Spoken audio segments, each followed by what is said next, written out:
The market for mid-sized SUVs must surely be close to saturation point.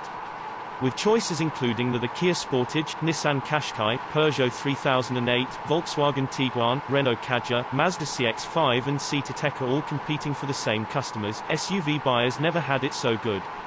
In fact, such is the demand for choice in the SUV market, it continues to diversify with models like the style-conscious Toyota CHR offering a less expensive alternative to premium SUV-coupes like the BMW X2 and Audi Q2.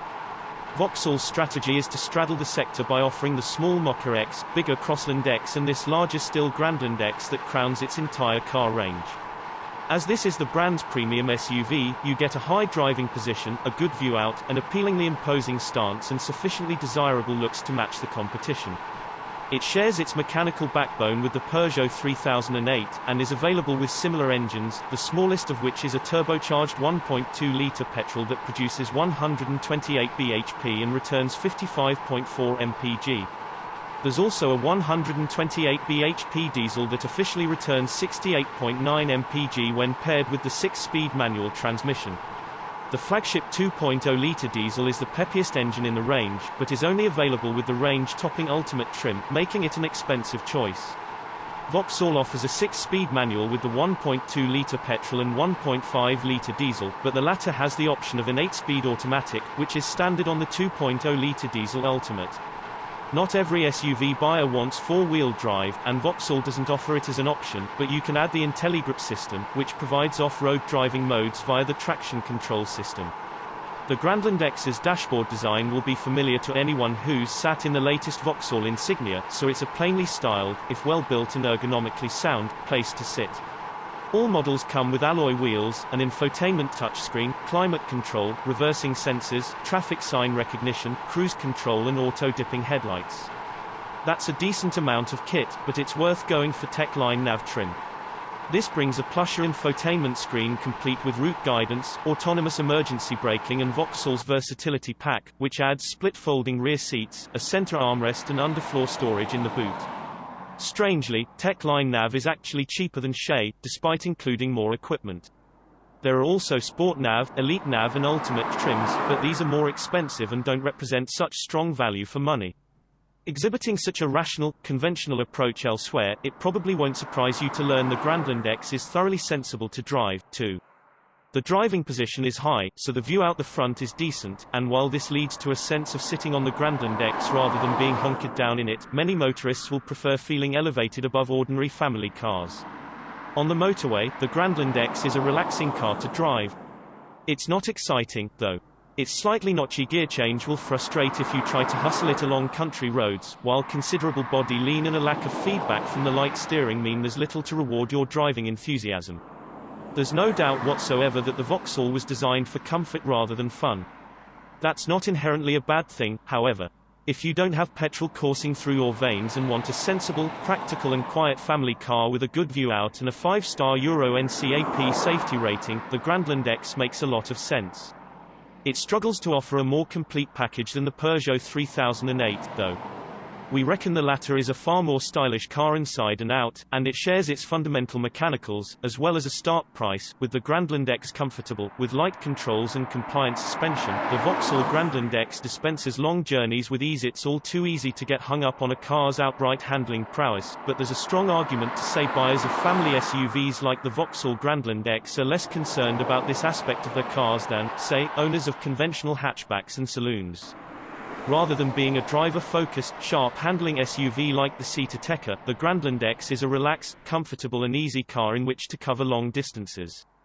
If that's what you're after, it could be the SUV for you. True, its light steering provides little feedback, but as a welcome flip side it's an easy car to maneuver around town. The clutch is similarly effortless to operate and, although the gearbox provides little reward to those attempting quick, slick shifts, it's smooth enough if you take things a bit more sedately, although the brakes can feel a little grabby. This makes it tricky to draw up to a halt gently without passengers' heads nodding involuntarily. Although its front-wheel drive layout means it isn't really designed for off-road excursions, the Grandland X takes after its Peugeot 3008 sister car by using electronics to maximize grip on tricky surfaces. The IntelliGrip system has 5 settings: normal for regular road use, snow, mud and sand, as well as off, where no assistance is provided. The settings each allow differing amounts of wheel slip to suit the respective driving conditions, as well as regulating accelerator response. IntelliGrip is optional as part of an all-road pack on chassis specification and above. If you need a diesel, don't be put off. The 1.5-litre engine offered with the Grandland X promises impressive economy, and it's a fair improvement over the 1.6-litre engine it replaced in performance terms too. It has enough pulling power that you never really need to rev it to a point that it gets overly noisy, and it's very quiet at motorway speeds. There's also a 2.0-litre diesel that's only available in the top-of-the-range Ultimate trim, and is only fitted with smooth and 8-speed automatic gearbox. The engine produces 175 bhp, but delivers its power at low engine speeds to provide a smoother driving experience, according to Vauxhall.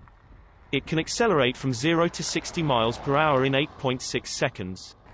The stop-start system seems a bit overactive, too, and frustrates by shutting the engine down before you come to a halt.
Thank you for watching, and don't forget to like, subscribe, and share this video. Subscribe to Auto TV.